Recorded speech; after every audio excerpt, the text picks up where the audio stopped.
कमिश्नर साहब माहौलियाती दहशतगर्दी दवनों के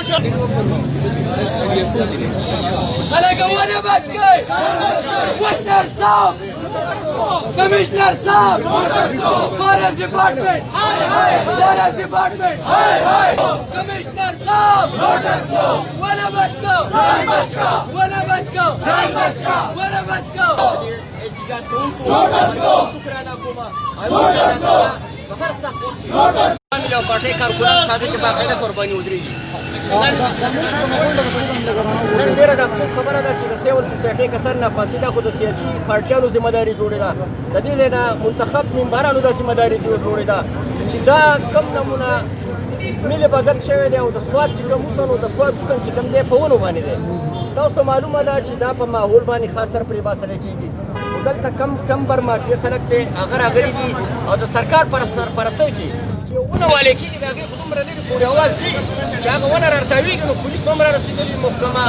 ځنګلات به هم را رسېدلي خو د دې نه معلومېږي چې د محکمه ځنګلات چې څومره افسران دي په سوات کې هغه باقاعده طور باندې د دې ټمبر مافیا سره موجود دي نو پښتونخوا ملي پارټي دا مطالبه کوي چې دلته بیا د ځنګلاتو د محکمې ضرورت څه پاتې شو چې دومره په کروڑو روپۍ په دې ډپارټمنټ باندې لګي د دې دپاره وزارت قایم کړی دی نو موږ دا مطالبه کوو چې په سوات کې څومره